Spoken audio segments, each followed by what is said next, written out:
네, 앞서 보신 대로 문재인 대통령이 취임 후 처음으로 청와대 영빈관에서 신년 기자회견을 진행했습니다. 이번 신년 기자회견은 집권 2년 차를 맞은 문 대통령의 새 국정운영 기조와 방향을 밝히는 자리지만 회견을 하루 앞두고 남북 고위급 회담이 열리는 등 한반도 정세의 변화 조짐이 감지되는 상황이라 더욱 관심이 모아졌습니다. 네, 관련된 이야기 나눠보겠습니다. 최민희 전 더불어민주당 의원, 김용남 전 자유한국당 의원, 그리고 박원곤 한동대 국제지역학과 교수 세 분 모셨습니다. 어서 오십시오. 안녕하십니까? 네, 안녕하세요. 1시간 20분 정도의 시간이 정말 빨리 흘러갔습니다. 저희도 상당히 집중해서 들었는데 일단 총평을 간단하게 한번 부탁드리겠습니다. 네, 저는 참 대통령답다 이런 느낌이었습니다. 특히 네. UAE 임종석 실장 특사 관련해서는 이런저런 억측과 야당의 거의 음해성 논평까지 나오고 그랬는데 그런 모든 것을 국익적 차원에서 대승적으로 통 크게 풀어나가겠다. 그런 부분이 정말 협치를 새해에는 이뤄낼 준비가 되셨구나. 그런 느낌이었고요. 그다음에 기자회견장 분위기가 딱딱하지 않고 저렇게 자주 기자들과 웃을 수 있는 기자회견이 있었던가, 대통령의 기자회견이. 그런 의미에서 진짜 소통하려는 모습 인상적이었고 무엇보다 믿음직한 느낌이었습니다. 알겠습니다.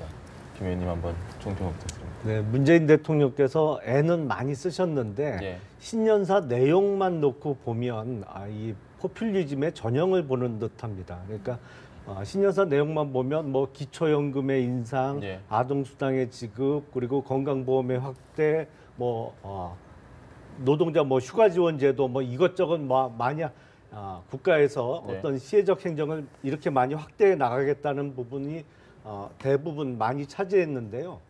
근데 정작 재원 마련 대책은 한마디도 없어요.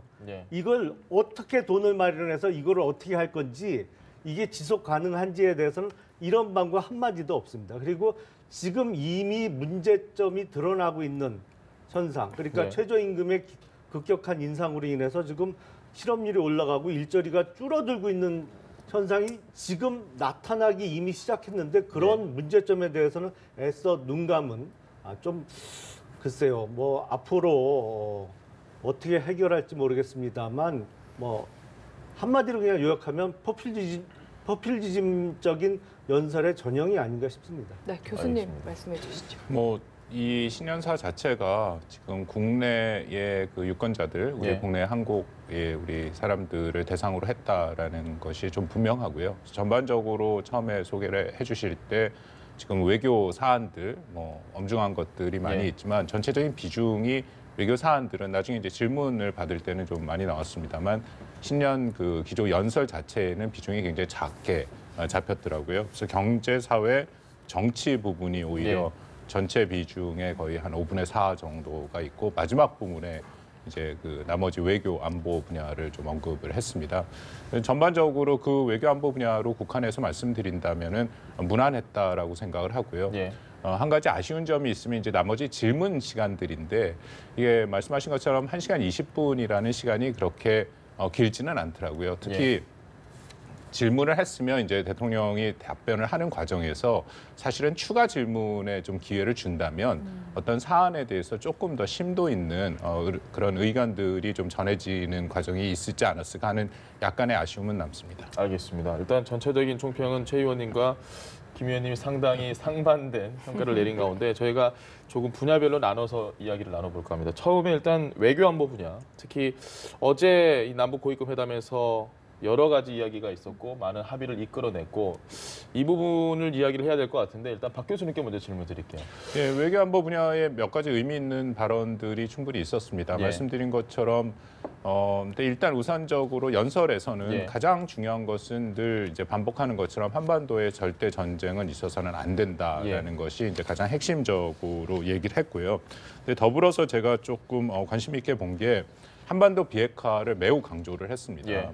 다시 한번 강조한다라는 표현을 또 썼고 남북이 공동으로 선언하는 한반도 비핵화는 결코 양보할 수 없는 우리의 기본 입장이다라는 것이 굉장히 강조가 됐습니다. 그리고 전체적으로 지금 많은 우려가 있는 것은 사실이지 않습니까? 지금 남북 대화가 궤도에 오를 지금 상황인데 거기에 대해서 충분히 지난 김정은의 신년사의 북한의 의도는 이미 다 밝혀져 있는 거고요. 네. 되게 순수성이 떨어지는 거고 이것을 통해서 한미 간의 이간질이 있거나 혹은 뭐 한국을 이용해서 제재를 탈피하려는 그런 북한의 의도가 있다라는 네. 것은 이미 너무나도 다 알려진 사실입니다. 그래서 이런 상황에서 정부가 어떤 입장을 취해 나갈 것인가에 대해서 이제 바로 비핵화라는 목표에 다시 한번 방점이 찍힌 것이 저는 굉장히 주목이 됩니다. 알겠습니다.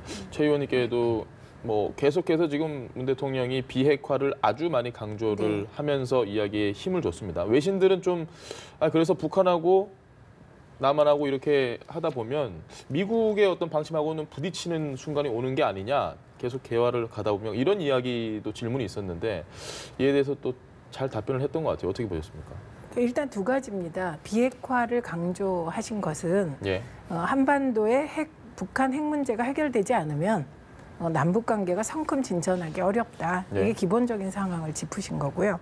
그다음에 대북의 북한에 대한 압박과 제재 역시 지금 이 순간에도 유효한 강력한 수단이다. 이 두 가지를 명확히 하신 것 같습니다. 그러니까 네. 중요한 것은 교수님 말씀하신 대로 어차피 외교라는 게 각자 이루고자 하는 의도에 따라 이렇게 이제 그물을 치는 겁니다. 그런데 북한의 의도가 무엇인지는 너무 잘 안다 하셨잖아요. 그 북한의 의도를 저는 가장 잘 파악하고 있는 게 문재인 대통령이라고 생각을 합니다. 그렇기 때문에 오늘 이제 그 한미 관계가 만약에 좀 흔들린다, 예. 이런 조짐이 보였으면 기자회견이 굉장히 어려웠겠죠. 그런데 우선 북한이 대화 테이블로 나온 것 자체가 트럼프 대통령과 미국의 강력한 대북 제재와 압박, 이게 공이 컸다. 예. 이 점을 이제 문재인 정부가 인정하고 인지하고 있다는 게 중요합니다. 예. 그래서 그렇게 인지하고 있다는 것이 미국에 전달이 되었고, 미국 입장에서도 이제 그 문재인 대통령 100% 지지하고 평창 올림픽을 앞둔 남북 대화를 100% 지지한다. 예. 이런 이제 태도가 나오게 된 것이거든요. 그래서 한미 공조를 굳건히 하면서 남북 관계를 풀어가겠다. 이런 의지, 그러니까 세 가지가 확인된 거잖아요. 예. 이제 북한의 의도를 정확히 파악하고 간파하고 우선은 비핵화에 초점을 두겠다. 대북 제재와 압박 병행하겠다. 그래서 그런 이제 지금 말씀드린 세 가지 원칙을 한미 공조 뭐 아주 튼튼하게 하겠다. 요거를 강조하셨기 때문에 아까 말씀하셨잖아요. 무난했다. 예. 그리고 이제 자유한국당 입장에서 이 부분에 대해서 또 흔들기 할 지점이 별로 없겠다. 이런 생각이 들었습니다. 알겠습니다. 저희가 김 의원님께 일단 질문을 드리기 전에 잠시 국회를 좀 연결을 해보도록 할까요? 하는데 이 문재인 대통령이 오늘 신년 기자회견에서 필요하다면 정부가 국민 개헌안을 준비해 국회와 협의하겠다고 밝혔습니다. 그러면서 국회가 개헌에 적극 나서주길 바란다 이렇게 당부를 했습니다. 네, 취재 기자 연결해서 자세한 내용 들어보겠습니다. 팽재훈 기자. 네, 문재인 대통령이 오늘 신년 내외신 기자회견을 갖기에 앞서 발표한 신년사에서 이 지방선거와 동시에 개헌 국민투표를 하려면 남은 시간이 많지 않다며 국회가 책임 있게 나서주길 거듭 요청한다고 말했습니다. 그러면서 필요하다면 정부도 국민의 의견을 수렴한 국민 개헌안을 준비하고 국회와 협의해 나가겠다고 밝혔습니다. 문 대통령의 이 같은 언급은 정치권이 개헌안에 합의하지 않더라도 대통령으로서 개헌안을 발의해 오는 6.13 지방선거에서 국민투표에 붙이겠다는 강력한 의지를 밝힌 것으로 해석됩니다. 문 대통령은 또 올해 한반도를 평화의 새로운 원년이 되도록 최선을 다하겠다고 전제한 뒤 임기 중에 북핵 문제를 해결하고 평화를 공고하게 하는 것이 목표라고 밝혔습니다. 다만 당장의 통일을 원하는 것은 아니라고 덧붙였습니다. 문 대통령은 어제 남북 첫 고위급 회담의 성과를 거론하며 이제 시작이라고 말한 뒤 평창 올림픽이 평화 올림픽이 되도록 끝까지 노력해야 한다고 강조했습니다. 한일 간 위안부 합의 문제에 대해서는 잘못된 매듭은 풀어야 한다며 정부는 피해자 할머니들의 마음의 상처를 치유할 수 있는 조치들을 취해 나가겠다고 말했습니다. 문 대통령은 올해 경제정책 방향과 관련해 최저임금 인상, 청년 일자리 창출, 노동시간 단축 등을 추진하겠다고 강조했습니다. 네, 신년사 이후에 이어진 기자회견에서도 질문이 쏟아졌는데 주요 내용 정리해 주시죠. 네, 먼저 문재인 대통령은 앞서 말씀드린 개헌에 대한 기자들의 추가 질문에 대해 대통령 4년 중임제 개헌이 가장 바람직하다는 게 소신이라고 밝혔습니다. 다만 개인의 소신을 주장할 생각은 없다면서 개헌안은 3월 중에 발의돼야 할 것으로 생각한다고 말했습니다. 아랍에미리트와의 군사 분야 협정과 관련해서는 UAE와 우리나라 간 군사협력에 관해 여러 건의 협정과 MOU가 있었는데 그중 공개된 것은 노무현 정부 때 체결된 협정이었다며 이명박, 박근혜 정부 당시의 협정이나 MOU는 전혀 공개되지 않았다고 지적했습니다. 이어서 공개되지 않은 협정이나 MOU 속에 흠결이 있다면 그런 부분은 앞으로 시간을 두고 UAE와 수정, 보완하는 문제를 협의하겠다고 말했습니다. 기자회견에 참석한 외신들은 주로 남북관계에 대한 질문을 집중적으로 이어갔는데요. 평창 올림픽 전까지 대북 제재를 완화할 생각이 있느냐는 외신 기자의 질문에 독자 대북 제재를 완화할 생각은 지금은 없다고 선을 그었습니다. 지금까지 연합뉴스 TV 팽재용입니다.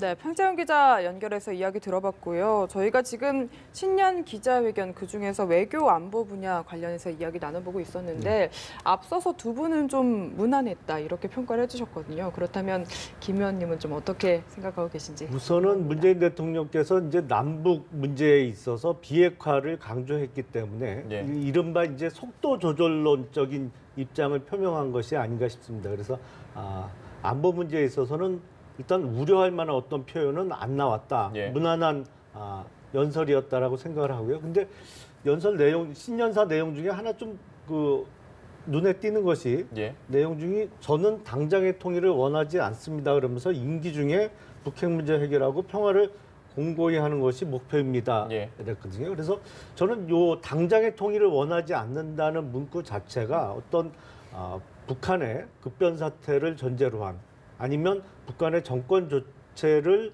위한 어떤 그런 것에 대한 뭐랄까 일종의 경계성 발언이라고 할까요? 예. 그래서 이게 과거에 지난 정부에서는 사실은 북한의 체제 변화 얘기를 했었거든요. 예. 그래서 이 정부에서는 북한의 어떤 체제 변화를 우리가 기획한다든지 아니면 그것을 위해서 노력하지는 않겠다는 표현을 좀 애둘러서 한 것이 아닌가 싶습니다. 알겠습니다. 근데 뭐 그런들 뭐 그게 크게 문제가 되겠습니까? 그러니까 일반적으로 이제 그 표현이 제가 이해하기에는 인위적 통일을 꾀하지는 않겠다. 예. 뭐 이런 정도로 저는 이해를 했습니다. 그리고 이제 언제나 남북 관계는 모든 상황에 대처해서 대비를 해야 되는 관계잖아요. 예. 그럼 아주 왼쪽의 방법부터 오른쪽의 방법까지 다양한 얘기가 나오고 박근혜 정부 말기만 해도 미국의 북한 선제 타격설 때문에 우리가 얼마나 불안했습니까? 예.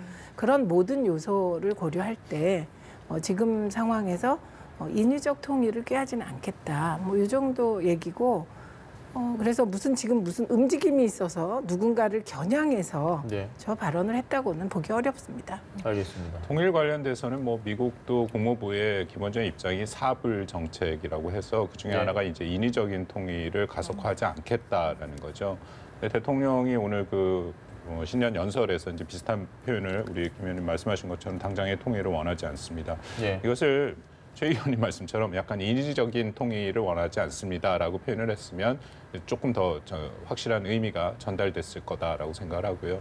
제가 무난하다라고 계속 말씀을 드린 게 이게 이번 회견이 사실 굉장히 민감한 시기에 열리지 않았습니까? 제가 네. 계속 말씀드리는 것처럼 뭐가 민감하냐면요. 바로 어제 우리 세 개 항을 지금 합의를 했지 않습니까? 두 번째 항이 바로 그 군사 당국 간 회담입니다. 그래서 오늘 질문이 왜 안 나왔는지 저는 잘 모르는데 군사 당국 간 이 회담을 시작하면은 뭐 10중 8구 김정은 신년사에서 얘기했던 것처럼 한국에 대해서 북한이 틀림없이 연합훈련 중단과 전략자산 전개 중지를 요구할 가능성이 있다라는 거죠. 예. 그런 부분에 대해서 대통령이 이번에 오늘 그 회견 내용에는 그 내용이 없습니다. 거의 명확한 얘기는 없었고요. 그다음에 세 번째 항에는 남북관계 회담이 이제 또 어제 합의가 됐지 않습니까? 사망으로. 거기서 이제 핵심은 결국 뭐냐면 김정은의 의도는 분명하지 않습니까? 대규모 그 평창 올림픽의 대표단을 파견하고 당연히 거기에 대한 반대급부를 이제 받겠다라는 건데 그 반대급부는 대북 제재 완화죠. 그래서 아까 어떤 기자가 이제 질문을 한 것을 보면 뭐 의사 조치 금강산 뭐 그런 얘기를 했는데 그 부분에 대해서는 이제 대통령이 확실히 선을 그었습니다. 이것은 한국이 독자적으로 해결할 문제는 아니고 이것은 분명히 국제 제재의 범위 내에서 이루어질 것이다라고 한 거죠. 그래서 큰 의구심 하나는 지금 없어졌는데 여전히 그 남북 군사 당국 간 회담에 대해서 그 구체적인 사안들은 외신 기자들이 이제 또 계속 질문을 했죠. 결국 그 외신 기자들이 궁금해하는 게 그 내용들인데요.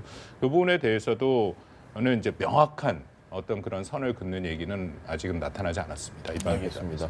외교안보 분야에서 어제 또 굉장히 우리의 관심사였던 부분이 바로 위안부 합의에 대한 후속 조치가 어떻게 나올 것이냐. 이 부분에 대해서도 뭐 강경 외무장관이 이야기를 했고 아마 다들 알고 계실 텐데 문 대통령 역시도 뭐 크게 저희가 예상했던 답변에서 벗어나는 수준의 이야기를 하지 않으셨던 것 같습니다. 그러니까 저는 이제 즉각 재협상을 선언하라는 위안부 할머니들의 그 마음이나 그 마음을 충분히 이해하면서도 어쨌든 형식적으로 이전 정부가 협상을 해놓은 거잖아요. 그래서 그게 국제적인 관례상 그렇게 하기 어려워서 힘든 문재인 대통령 마음이나 다 헤아려집니다. 그러니까 이제 나온 게 그 할머니들이 원하지 않는 일본의 배상금 10억 엔으로 일본이 준 돈으로 할머니들을 위로하고 치유하지 않겠다. 그래서 그 10억 엔의 처리는 놔두고 그거를 일본 정부가 어떻게 할지 앞으로 조용히 얘기를 해보겠다. 이런 거 아닙니까? 그래서 뭐 충분히 이해가 됩니다. 근데 저는 일본 정부의 태도에 대해서는 아주 이해가 안 됩니다. 저는 오히려 그 박근혜 대통령과 일본이 했던 그 협상의 내용을 지키고 있지 않은 게 일본이라고 생각합니다. 그 협상의 전제 조건이 뭐냐면 일본의 사죄예요. 진정성 있는 사죄는 전제되고 간 거 아닙니까? 그런데 그 이후에 일본의 태도를 보면 이건 사죄한 사람들의 태도가 아닙니다.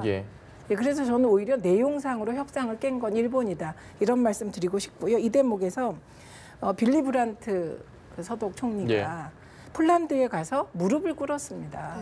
그래서 전부 다 세계가 놀랐어요. 그래서 왜 그렇게 하셨냐고 물었을 때 뭐라고 얘기했냐면 인간의 말로서는 표현할 수 없을 때 행동으로 한 거다. 이렇게 얘기를 했습니다. 그러니까 너무나 미안해서 말로 미안함을 전달하는 것이 죄스러워서 무릎을 꿇었다고 한 거거든요. 만약에 일본의 아베 총리가 빌리 브란트와 같은 태도를 취했다면 우리 위안부 할머니들께서 저렇게 계속해서 분노하시고 섭섭한 상태이실 리는 없다고 생각합니다. 그래서 이 문제에 대해서 일본도 형식적으로 협상이 끝났다. 이런 태도 보이면 곤란하고 빌리 브란트로부터 역사의 교훈을 얻어야 될 것 같습니다. 알겠습니다. 좀 사실 일본은 이 위안부가 뭐 강제 동원이 아니다라는 주장까지 하고 있는 상황이고 뭐 이런 상황에서 이번 협의는 단 1mm도 움직이지 않겠다라는 말을 계속해서 반복을 하고 있지 않습니까? 이런 상황에서 어제 우리 조치 그리고 오늘 문재인 대통령의 이야기 김 의원님께서는 좀 어떻게 평가할 수 있을까요? 저는 문재인 정부가 왜 위안부 합의에 대해서 그 박근혜 정부 때 이루어진 합의가 엉터리다 내지는 문제가 있다라고 문제 제기를 해놓고 이렇게 결말을 냈는지 이해하기가 어렵습니다. 그러니까 지금 뭔가 좀 오해하고 있는데 일본 정부로부터 받은 10억에는 우리나라 돈으로 하면 지금 뭐 100억이 좀 안 되는 돈인데 우리가 돈 100억이 없어서 받은 게 아니고 그게 일본 정부의 공식적인 예산에서 나온 돈이기 때문에 일본 정부의 사죄와 반성의 의미를 담은 돈이기 때문에 받은 겁니다. 그 전에 협상 과정에서 일본의 민간 단체가 돈을 뭐 더 많은 돈을 내놓겠다라는 내용도 있었어요. 근데 그걸 우리가 거절했던 이유는 그거는 일본 정부에서 나오는 돈이 아니고 민간이 지원하는 것은 일본 정부의 진정한 사과로 받아들일 수가 없다. 그래서 일본 정부의 예산에서 나오는 10억 엔을 받기로 한 것이거든요. 그러니까 이게 지금 우리가 뭐 돈이 없어서 그 일본 돈 받아서 우리가 위안부 할머니들께 드리겠다는 의미가 전혀 아니었거든요. 그러니까 이 의미를 오히려 퇴색시키고 있는 것이고 지금 이렇게 되면 어제 그 전에 그렇게 문제가 많았다라고 일방적으로 발표를 해놓고 어제 재협상은 안 하겠다고 또 발표를 했습니다. 그러면 박근혜 정부 때 위안부 합의가 이루어지는데 절차상의 문제가 있었다. 위안부 할머니들의 의사가 반영이 안 됐다라는 절차상 문제를 제기해 놓고 예. 어제 재협상을 안 하겠다는 발표를 하면서는 위안부 할머니들에게 어떤 의사를 물어봤는지 어떤 의사가 반영된 건지 모르겠습니다. 그러니까 도대체 아무 소득 없는 무용한 일을 해놓은 거예요. 예. 쉽게 말씀드리면 좀 표현이 그렇습니다만 위안부 합의와 관련해서 이번 어제 외교부의 발표 내용을 보면 정말 뻘짓했다는 생각을 지울 수가 없습니다. 알겠습니다. 예, 일단 어려운 문제입니다. 왜냐하면은 2015년 12월 28일 이제 우리가 말한 12, 28 합의에 보면 뭐 굉장히 오랜 기간 한국이 위안부 할머니들도 마찬가지고요. 일본에 요구한 것은 세 가지입니다. 그러니까 위안부를 국가가 분명히 동원을 했다라는 책임을 인정해라. 두 번째는 공식적으로 사과를 해라. 예. 사과에 따른 보상과 배상을 해라라는 거거든요. 그래서 형식이 어떻든 간에 1228 그 합의에 따르면 세 가지를 하긴 했습니다. 예. 근데 그것에 대해서 피해자 중심 원칙에 우리가 이제 어긋난다 해서 현 정부에서 문제를 제기를 한 건데요. 뭐 김 의원님 말씀대로 일단은 지금 이렇게 해서 문제를 다 제기해서 이것이 문제가 있다라는 것을 밝혀놓은 거죠. 특히 이면 합의에 제가 제일 좀 문제가 있다라고 생각하는 것은 우리가 이제 더 이상 성, 군, 노예라는 예. 표현, 군, 성, 노예죠라는 표현을 쓰지 않겠다라는 것을 얘기를 했다는 건데 저는 그건 굉장히 큰 문제가 있다라고 생각합니다. 왜냐하면 한국은 우리가 문화상 그 할머니들을 군, 성, 노예다 하는 게 이게 너무 직설적 표현이기 때문에 조금 애둘러서 위안부라는 표현을 쓰지만 국제사회에서는 영어로 위안부라는 표현을 쓰면 못 알아듣습니다. 예. 그리고 유엔도 비롯해서 미국도 군, 성, 노예라는 명확한 표현을 쓰거든요. 근데 한국이 그러면 국제사회에 나가서 다 그렇게 통용되는 표현을 안 쓰고 위안부로 쓰겠다. 이거는 좀 문제가 있습니다. 근데 동시에 또 하나의 문제는 결국은 이것을 이 현 정부가 이 과정을 확인하는 과정에서 나타난 건데 이 비밀 문서를 봤지 않습니까? 예. 그러니까 이 비밀 문서라는 것은 원래 30년 규칙이라는 게 있어서 이런 식으로 논란이 나올 수밖에 없고 국가와 국가 간의 관계를 훼손시킬 수밖에 없기 때문에 30년 후에 역사가 판단하자. 한 세대가 지난 후에 역사가 판단하자. 그래서 30년 규칙이 정해졌고 30년 후에 그것도 심의를 통해서 그런 문서가 이제 해제되는 거거든요. 근데 이게 지금 다 밝혀진 상황에서 결론적으로 말씀드리면 이걸 지금 뭔가를 해결해 나가야 되는데 대통령이 최종적으로 해결책을 밝혔습니다. 예. 우리가 이제 흔히 말하는 이른바 투 트랙 어프로치라는 거죠. 역사 문제는 조금 더 긴 호흡으로 가져가되 우리가 당면한 북한 위협에서 한국과 일본은 공조를 같이 가겠다. 근데 문제는 이것이 과연 가능할까라는 거죠. 왜냐하면 일본 같은 입장에서 이미 거기서 강력히 반발을 하고 있는 상황이기 때문에 이것이 그렇게 쉽게 해결될 수 있는 문제는 아니고요. 이게 어저께 발표도 그렇고 오늘 대통령도 말씀을 하신 거를 제가 종합적으로 말을 하면은 이거는 사실은 합의 파기가 많습니다. 합의를 안 지키겠다라고 얘기를 한 거기 때문에 인정할 수 없다라는 거기 때문에 사실상 합의 파기를 선언한 거나 마찬가지로 저는 그렇게 읽는 것이 맞다고 생각합니다. 지금 말씀하신 대로 이게 사실상의 합의 파기라고 한다면 뭐 위안부 피해 할머니들로부터는 어느 정도 응원의 메시지를 받아야 함에도 불구하고 위안부 피해 할머니들은 아니 이게 뭐 하는 거냐. 근데 또 동시에 국내에서도 아니 외교적으로 이건 좀 실수가 있다. 일본은 절대 안 된다. 여러 가지로 좀 애매해진 상황이라고 볼 수 예, 있을까요? 이게 이제 외교라는 게 그런 겁니다. 외교가 상대가 있는 거고 상대만 있는 게 아닙니다. 지금의 외교는 당국자 간에 뭘 협상한다고 그게 권위를 갖는 게 아니에요. 예. 국민들이 또 다 있습니다. 그래서 복잡한 건데 저는 이 부분에 대해서 아까 제가 처음에 위안부 할머니들이 즉각 재협상 선언을 해라. 예. 이 마음도 이해가 된다. 그런데 지금 말씀하신 대로 여러 가지 외교적인 어려움 때문에 그 재협상 선언을 하는 것에 대한 부담도 고려할 수밖에 없는 게 집권 여당이고 대통령입니다. 그런 상황이 다 고려가 된다. 예. 그랬을 때 그럼 어떻게 해야 되냐? 내용상으로 피해자 우선 원칙에 따른 내용을 충족시켜 나가겠다는 겁니다. 일본이 당연히 반발하지만 지금 하고 있는 반발이 재협상 선언을 했을 때의 반발 강도하고 같을까요? 그렇지 않다고 생각합니다. 그리고 이제 이게 잘 될까? 잘 될 수도 있고 안 될 수도 있다고 생각합니다. 근데 미래에 잘 되지 않을 거다. 저는 그런 말은 지금 크게 의미가 없다고 생각을 합니다. 그 내용상으로 피해자 우선 원칙에 따라 위안부 할머니들 마음을 다독이고 예. 그리고 그 내용을 일본 정부로 하여금 뭐 진정한 빌리 브란트처럼은 아니라도 10억엔 줬으니까 끝났다 이런 태도 정말 문제 아닙니까? 예. 예, 그런 부분들을 이제 잘 해결해 나가려고 노력을 하겠다. 이제 그런 표현인 거죠. 그리고 저는 무엇보다 자유한국당에 대해서 되게 궁금한데 뭐가 그렇게 급해서 예.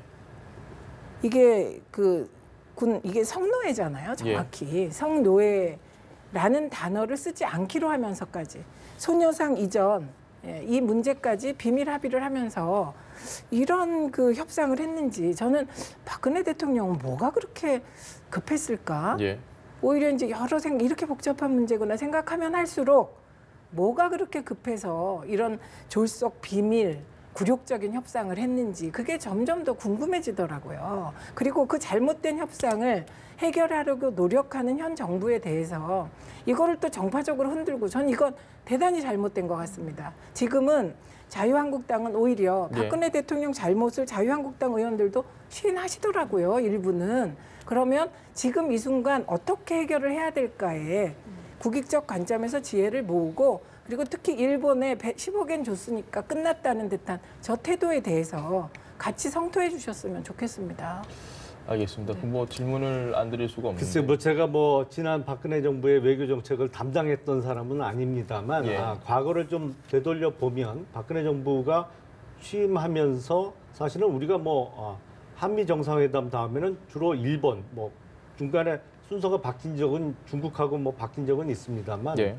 거의 차례대로 이루어졌는데 박근혜 정부는 이 위안부 문제 때문에 거의 한일 정상회담을 3년 이상을 안 했었거든요. 예. 그래서 이게 가장 중요한 외교 현안이 돼버렸습니다. 한일 관계를 복원시켜야 될 그러면서 외교 당국자들이 이제 이런저런 내용 앞서 말씀드렸습니다만 배상금을 민간 단체에서 더 많은 돈을 받냐, 예. 아니면 일본 정부의 공식적인 예산으로 받아야 되느냐, 여러 가지 문제를 놓고 협상을 하면서 아마 공개하지 않기로 한 내용이 있었던 것으로 지금 보입니다. 예. 문재인 정부가 다 드러냈고 까발렸으니까 다 알려졌습니다만 그런 외교적 협상에서 지금 방금 말씀하셨잖아요. 외교는 상대가 있는 겁니다. 어느 일방의 마음대로 해서 결정할 수 있는 문제가 아니잖아요. 오늘도 아랍에미리트 문제도 나왔고 위안부 문제도 나왔습니다만 문재인 정부가 아무리 노력한다고 그 뜻대로 100% 이룰 수 없는 게 바로 외교 아니겠습니까? 네. 그런 과정에서 문제가 있었던 것이 있더라도 문제는 적어도 기본적으로 국제적으로 지켜야 되는 원칙.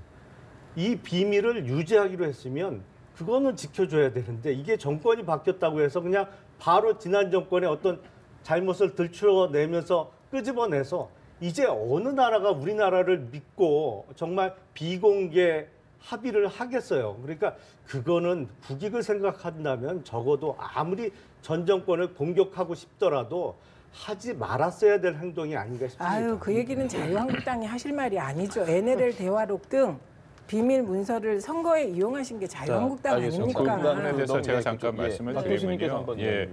그 외교라는 것은 기본적으로 이게 정쟁이 될 가능성이 적지 않게 있습니다. 네. 그래서 현 정부에서는 저는 기본적으로 적폐 청산은 필요하다라고 생각을 하고요. 잘못된 과거의 관행은 분명히 고쳐야 되죠. 근데 다만 외교 문제에 대해서는 우리가 신중하고 조심스럽게 접근을 할 필요가 있다라는 겁니다. 네. 예를 들어서 이 위안부 합의 문제에도 그 태스크포스의 위원장을 하신 분이 기자회견 때 자기가 말할 수 없는 것이 굉장히 많다. 일부만 국익을 생각해서 일본과의 관계를 생각해서 얘기한다라고 하거든요. 예.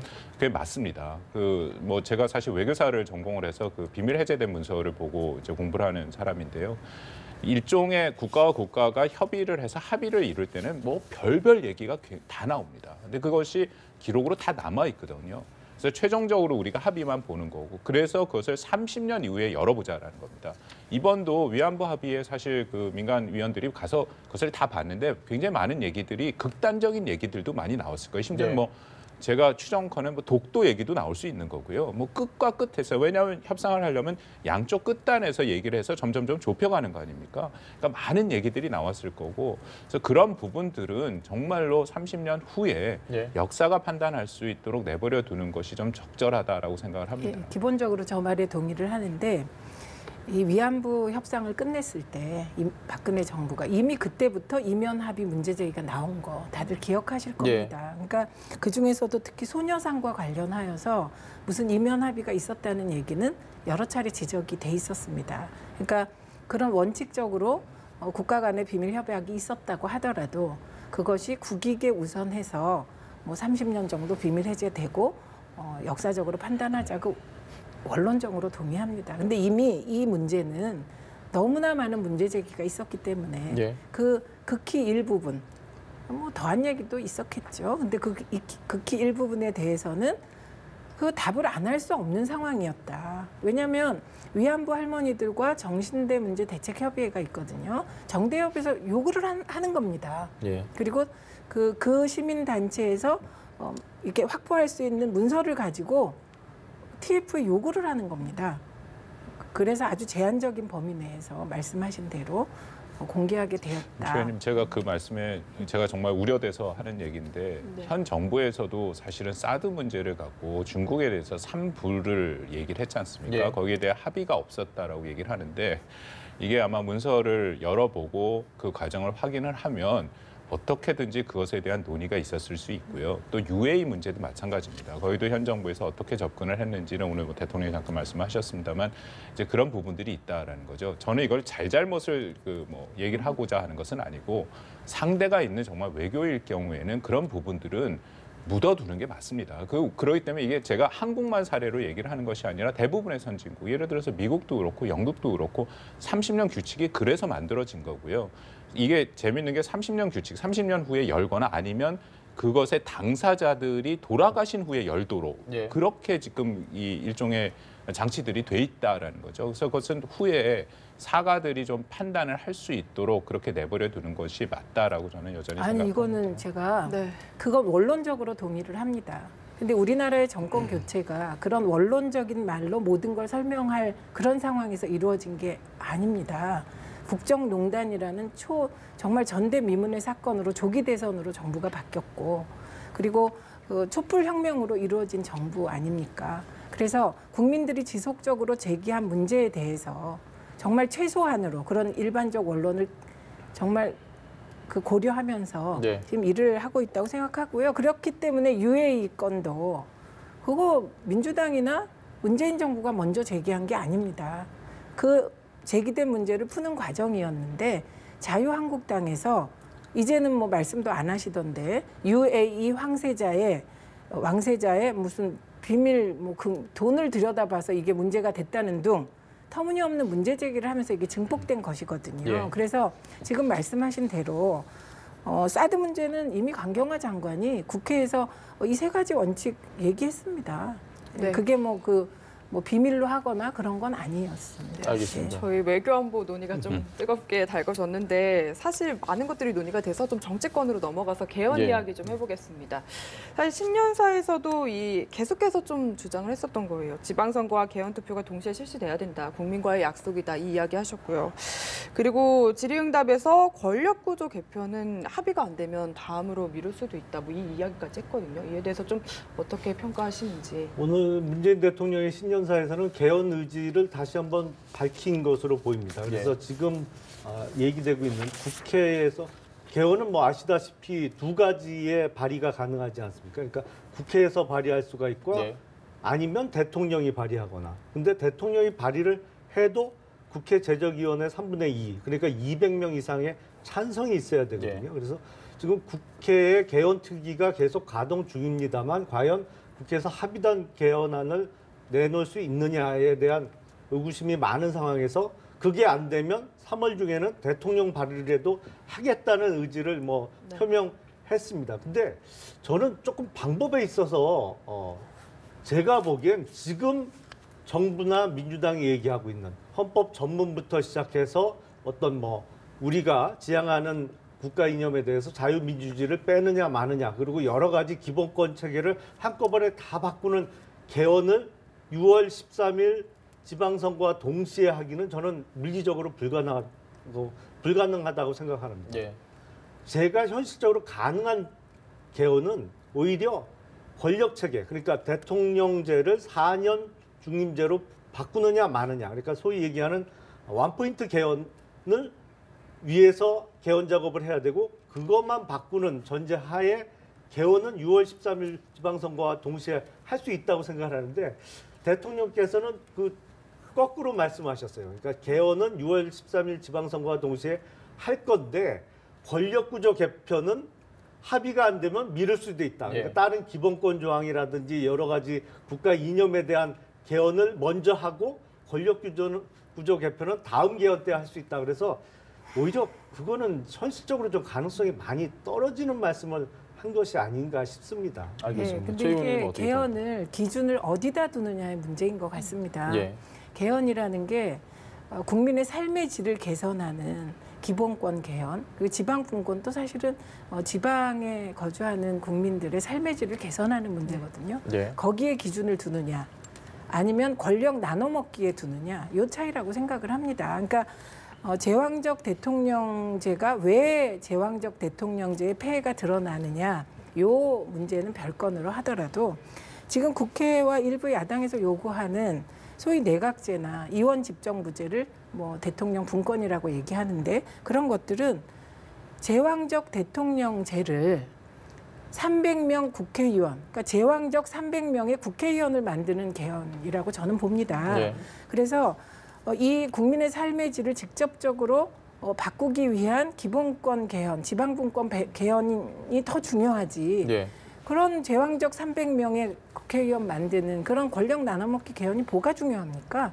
그래서 어디다 기준을 두느냐에 따라 다른 것 같고 저는 이왕이면 두 개 다 해서 6월에 모든 대통령 후보가 지방선거와 동시에 개헌하자 이렇게 공약하신 거 아닙니까? 네. 예, 그래서 동시에 하길 바라고 국회는 이럴 역량이 있습니다.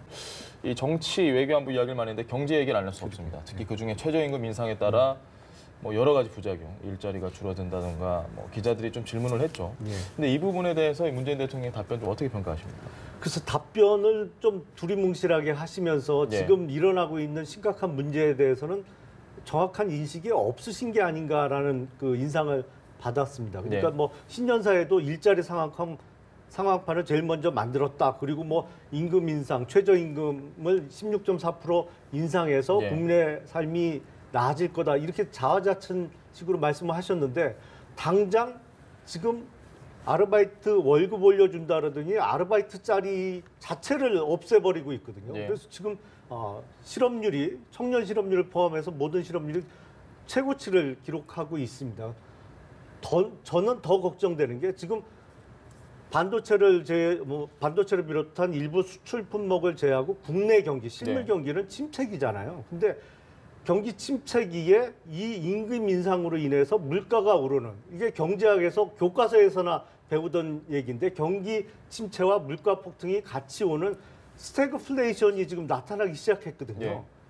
좀처럼 그건 안 나타나는 건데 문재인 정부 덕분에 우리가 경제학 교과서에서 보던 최악의 경제 상황이라는 스태그플레이션을 경험할 가능성이 생겼습니다. 그래서 대통령께서 현실 문제에 대해서 좀 심각한 인식을 가지셔야 되고 청와대 참모들도 그냥 잘 되고 있습니다. 이렇게 듣기 좋은 말씀만 드릴 게 아니고 다시 한번 정책의 출발점에서 네. 점검해 봐야 되지 않나 싶습니다. 알겠습니다. 대통령께서 말씀하신 것은 최저임금 16.4% 올린 것에 따른 30인 이하 사업장, 자영업자 포함해서 그 사업장에 대해서 최저임금 인상으로 인해서 어려워진 부분에 대해서 보존할 예산이 국회에서 마련해 주셨다. 요 얘기 하신 거고요. 예. 그다음에 저는 이제 저렇게 이제 그 정치인들까지 최저임금 인상에 대한 부정적인 생각들만 하게 된 것은 전 언론 보도가 문제라고 생각합니다. 제가 그 최저임금과 관련하여 어떤 보도들이 나왔나 보니까 최저임금의 순기능은 제로.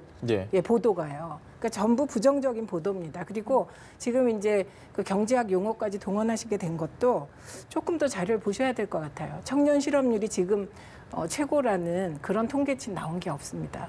예, 그래서 자꾸 이렇게 정부가 하는 일을 흔들기적 입장에서 접근을 하시는 이유가 뭔지, 최저임금 정책이 실패하시길 바라는 건지, 예. 특히 언론이 좀 공정하게 최저임금 이게 분명히 순기능이 있지 않겠습니까? 예. 예, 그래서 좀 보도를 잘 해주시면 어떨까 싶습니다. 최 의원님 알겠습니다. 말씀드리니까 정책 수정이 어렵겠는데요. 네, 알겠습니다. 네, 이건 오래 가는 겁니다. 국회에서 예산도 뭐 책정이 돼 있기 때문에 네. 오래 알겠습니다. 가보고 보시죠. 뭐. 네, 예, 지금까지 알겠습니다. 세 분과 함께 신년 기자회견 후속 이야기 함께 나눠봤습니다. 오늘 세 분 말씀 잘 들었습니다. 감사합니다. 감사합니다.